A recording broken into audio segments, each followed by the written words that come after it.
खुलुमबाय दिनै बडोलेण्ड इंखं टेलिभिजननि स्टुडिय'आव आं मिथिंगा बसुमतारी दिनैनि गाहाय रादाबफ्राव दङ। बडोलेण्ड मुलुगसोलोंसालिनि जेंना जेंगोनाफोरखौ सुस्रांनांगौनि दाबिजों एबसुआ क'क्राझार जिल्लानि गुबुन गुबुन फरायसालिमायाव सोमावसारदों। बिजनीआव बिटिसिनि गाहाय प्रमद बर'। फोरोंगिरिफोरनि सोलाय सोल' खालामनायनि थाखाय जर'खा पर्टेल बेखेवबाय। गाबोन आसामाव सफैगोन मा 108 गिर मोसौ। उखिल गगिया दिनै बिजिरसालियाव हाजिर जादों। बिटिआरनि खुंथाय गोहोआ बांनो नागारै गोमालांफिननायनि लामायाव। जाख्ल'नायनि दैयाव डिब्रुगड़ मुलुगसोलोंसालिनि भिसिआ मासिनिफ्राय बोख्लायजाबाय।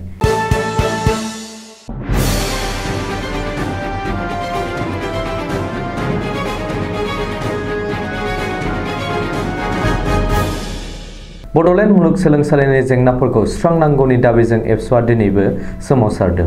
एबसुनि बानजायनायाव दिनैबो क'क्राझार जिल्लानि बेन्दोंआव थानाय गं 9निबो बांसिन फरायसालिमानि लांगोनायाव 2 घन्टा धरना हाबाफारि लाना होज्रिखावदों। मख'नो गोनांदि बडोलेण्ड मुलुगसोलोंसालिनि भिसि प्रफेसार लाइस्राम लाडु सिंहखौ बोख्लायनानै गोदान भिसि थिसननायखौ लाजेननानै मुलुगसोलोंसालिनि माखासे जेंना जेंगोनाफोरखौ सुस्रांनांगौनि दाबिखौ लाना एबसुआ लान्थ्रि सोमावसारनाय हाबाफारि लागासिनो दं। बेखौबो मख'नो नांगोनदि गोबाव समनिफ्रायनो दुलाराय बर' फरायसा आफादा बडोलेण्ड मुलुगसोलोंसालियाव नुजाबाय थानाय जेंनाफोरखौ लानानै सुस्रांनांगौनि थाखाय भिसि लाइस्राम लाडु सिंहजों सावरायनानै गोबां खेब गोसोखां बिलाइ गथायबोदोंमोन। नाथाय भिसिआ बडोलेण्ड मुलुगसोलोंसालिनि जेंनाफोरखौ सुस्रांनो एसेबो गोसो होथारदिया।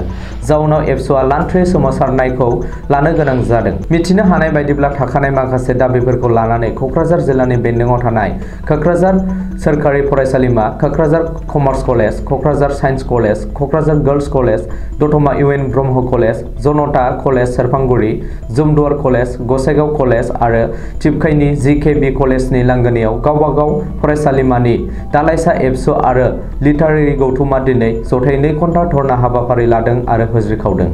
बबेखानि 2 घन्टा धरना हाबाफारियाव मिरु एबसुनि लोगो आफादगिरि रोमदोन बसुमतारिया क'क्राझार कमार्स कलेजाव बाहागो लानानै दिनैनिफ्राय 12 साननि सिगां बडोलेण्ड मुलुगसोलोंसालियाव जानाय धरना हाबाफारिनि गेजेरजों आसामनि रायजो बेंगिरिनिफ्राय जागायनानै आसामनि गिबि मन्थ्रि डक्टर हिमन्त बिश्व शर्मा आरो बिटिआरनि गाहाय प्रमद बर'निसिमबो गोसोखां बिलाइखौ दैथायहरनाय जादोंमोनब्लाबो दिनैसिमबो जेबो फिथाइ थायाखै होनना बुंथियो। बेजों लोगोसेनो बेफोर गासैखौबो नोजोर बोनानै फैबाय थानाय समाव बडोलेण्ड मुलुगसोलोंसालिनि भिसि प्रफेसार लाइस्राम लाडु सिंहखौ भिसि बिबाननिफ्राय बोख्लायनानै गुबुन भिसि थिसनाब्ला बेनिख्रुइ देरसिन धरना लालांनाय जागोन होननानै हुमखि होनाय आरो बेनि गेजेरावनो माबाफोर जाथाय जायोब्ला बेनि दायनिगिरिया आसाम सोरखार आरो बिटिआर सोरखारानो जागोन होननानै रोमदोन बसुमतारिया गावनि बिबुंथियाव बुंथियो। बिटिसिनि गाहाय प्रमद बर'आ दिनै चिरां जिल्लानि बिजनीआव दावबायफैदों। बिजनीआव दावबायफैनाय प्रमद बर'आ दिनै फानबारि बाजाराव गोदानै बानायनो गोनां जाम्फै एबा ड्रेनेज बिथांखिनि अन्थाइ खुन्थिया गायसनफैयो। माखासे बोसोर सिगांनिफ्रायनो फानबारि बाजाराव ड्रेननि जेंना सोमजिबोनाय आरो बेनि गोनांथिखौ नोजोर होनानै दिनै बिटिसि खुंथाया गोदान ड्रेन बानायनायनि अन्थाइ खुन्थिया गायसनो। बबेखानि फानबारियाव ड्रेन बानायनायनि अन्थाइ खुन्थिया गायसंनायनि उनाव प्रमद बर'आ गुबुन मोनसे हाबाफारियाव बाहागो लायो आरो बिजनीआव थानाय नर्थ इस्ट मिलिटारि स्कुलनि गोदान स्कुल बिल्डिंखौ बेखेवनानै होयो। मख'नो गोनांदि बिटिसिनि मावफुं सोद्रोमा रन्जित बसुमतारी आरो धनन्जय बसुमतारी मोना फानबारियाव ड्रेन बानायनायनि अन्थाइ खुन्थिया गायसंनाय आरो गोदान फरायसालि बिल्डिं बेखेवनाय हाबाफारियाव अफिसियेलि बाहागो लानानै मदद खालामदों होननानैबो प्रमद बर'आ गावनि अफिसियेल फेसबुक पेजआव फोसावदों।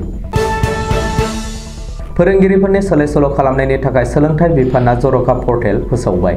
दानिफ्राय गुबुन जायगायाव ट्रेन्सफार लानो नागिरनाय फोरोंगिरिफोरा पर्टेलाव गावबा गावनि मुंखौ रेजिस्टार खालामनो नांगौ। जायगा सोलाय सोल' खालामनायनि थाखाय फोरोंगिरिफोरा 10 दिसेम्बरनि गेजेराव पर्टेलाव गावबा गावनि मुं रेजिस्टार खालामनो नांगोन। मख'नो गोनांदि सोलोंथाइ बिफाननि खामानिफोरनि थाखाय दानिफ्राय काहिलिपारायाव थांनो गोनांथि गैलिया। सिगां समाव सोलोंथाइ बिफाननि जायखिजाया खामानिनि थाखाय काहिलिपारायाव थांनो गोनां जायोमोन। नाथाय दानिफ्राय सोलोंथाइ बिफाननि गासैबो खामानिफोरखौ पर्टेलनि गेजेरजों मावनो हागोन होननानै फोसावदों सोलोंथाइ मन्थ्रि डक्टर रन्जन पेगुआ। बेजों लोगोसेनो रायजोआव 70 सा फोरोंगिरिफोरा मोननै दानबान्था लागासिनो थानायखौ ट्रेजारि अफिसाव हमनो हादों होननानैबो सोलोंथाइ मन्थ्रिया मिथिहोदों। रिपर्टनि बायदिब्ला बे जाथायनि सायाव नायबिजिरनानै फोरोंगिरिफोरनि सायाव दाय मोनोब्ला आयेन बेरेखायै लानाय दानबान्थाखौ दिहुनना होफिननांगोन आरो बिसोरनि सायाव गोख्रों राहा लागोन। बेखौबो मख'नो नांगोन दि रायजोआव टेट फोरोंगिरिफोरनि सार्टिफिकेटखौ नायबिजिरफिननाय जागोन आरो बे नायबिजिरनायनि बिबानखौ CID-नो गथायबाय। टेट फोरोंगिरिफोरनि सार्टिफिकेट नायबिजिरनायनि थाखाय CID-आ SIT दानानै नायबिजिरनो जागायबाय होननानैबो सोलोंथाइ मन्थ्रि डक्टर रन्जन फैग'आ बुंदों। गाबोन आसामाव सफैगोन मा 108 गिर मोसौ। गुरु कोटि बिथांखिनि थाखाय मा 108 गिर मोसौफोरखौ गुजरातनिफ्राय आसामाव लाबोनाय जादों। मख'नो गोनांदि आसाम सोरखारा सानसेयाव 10 लाख लिटार गाइखेर दिहुननो थाखाय बिथांखि लादों। बेनिनो गुरु कोटि बिथांखिनिफ्राय सानसेयाव 3 लाख लिटार गाइखेर दिहुनथाय होनायनि थांखि। बेनिखायनो मा 108 गिर मोसौफोरखौ गुजरातनिफ्राय गुरु कोटियाव लाबोदों। मख'नो गोनांदि गुरु कोटिया गिबि मन्थ्रिनि मिजिं आबादथिलि जानो थांगासिनो। आयेन बेरेखा दखल खालामग्राफोरनि आखाइनिफ्राय उदां खालामनाय गुरु कोटियाव गुबुन गुबुन रोखोमनि आबाद मावनो जागायबाय। गुरु कोटियाव बेदर, ना, दावदै, दाउ, हांसो, फारौ, अमा, बोरमाजों लोगोसे गोथां मैगं थाइगंनिबो आबाद मावनो थाखाय आखायाव लादों होननानै मिथिहोदों MLA बड' हाजरिकाया। शिबसागरनि MLA अखिल गगैया दिनै बिजिरसालियाव हाजिर जादों। कामरुप जिल्ला बिजिरसालियाव अखिल गगैया दिनै हाजिर जादों। बिजिरसालियाव हाजिर जानायनि बागै अखिल गगैया फोरमायथिनाय बायदिब्ला गावनि हेंथायै गासै मोन 135 केसफोर दं। लाहियानि हा दखल खालामनायनि हेंथायै सोमावसारनायनि थाखाय गुबुन गुबुन समाव बैफोर केसखौ थिसननाय जादोंमोन। बे केसखौ लोब्बा लानानैनो दिनै अखिल गगैया बिजिरसालियाव नुजाथिनो गोनां जादों। मख'नो गोनांदि नोगोरारि सोदांनाय आयेन एबा खानि हेंथायै गावनि साननायखौ फोरमायथिना अखिल गगैया बुंदों दि माहारियारि आफादफोरनि दैदेनगिरिफोरा लोरबां जानायनि थाखाय खा आन्दलना थाथ'नो गोनां जादोंमोन। राजा लामानि आन्दलना गेलेग्रा फोथाराव थाहैदोंमोन। सोमावसारनायनि मुङाव मोसानाय खननाय जादोंमोन। बबेखानि सोमावसारनायनि थाखाय गावनि MLA मासिखौबो नागारगोन होननानै बुंदों शिबसागरनि MLA अखिल गगैया। प्रमद बर'जों दैदेनजानाय बिटिआरनि BTC खुंथाय गोहोआ आथिखालाव बांनो नागारै गोमालांफिननायनि लामायाव आगान सुरबाय। मानो होनोबा समबारखालि आसाम सोरखारनि पार्सनेल बिफाना बिथोनारि मेम नं AA-2017-202D नि जोहै बिटिआरनि मोनब्रैबो जिल्ला फारियै क'क्राझार, चिरां, बाक्सा आरो उदालगुरि जिल्लानि जिल्ला बेंगिरिफोरखौ BTC खुंथायनि सेक्रेटारि महरै थिसननाय जादों। बे बिथोनखौ बिटिआरनि गोबां सानसुमैफोरा साबजानाय मोनाखै। उननि समाव लासै लासैनो थाखानाय सेक्रेटारिफोरखौ गुबुन पस्टिं ट्रेन्सफार हरनानै आथिखालाव थाखानाय BTC सेक्रेटारियेटखौ लांदां खालामनायनिसो आसाम सोरखारा खैसार खालामगासिनो होननानै समाजारि खौरां बिजोङाव गोबाङानो सावरायदों आरो सोंखारिदों। मानो होनोब्ला जिल्ला बेंगिरिफोरा 6थि फारि खुंथायजों जेबो लोब्बा थाया आरो आथिखालाव मोनफ्रोमबो जिल्लानि जेबो बेंगिरिफोरा रायजो सोरखारनि नखर बिफानजों सामलायजानायसो। बेनिखायनो बिटिआरनि 6थि फारियाव गावखुंथायजों सरजाबदेरनायाव लासै लासै बिटिआरनि गोहोआ एसेल' जाहैगोन होननानै गोबां सानसुमैफोरा गावबा गावनि बिजिरनायखौ होदों। बेबायदिखौ आथिखालाव प्रमद बर'आ गनायनानै लायोब्ला सानसे समाव बिटिआरनि खुंथाय गोहोआ जोबस्रांलांनो हागौ होननानै गोबाङानो बुंदों। गमामायैनो आथिखालाव बिटिआरनि खुंथाय गोहोआ दि सानफा एफा लोरबां जालांनो हमदों बे बाथ्राखौ बिटिआरनि रायजो राजाया मोनदांदों।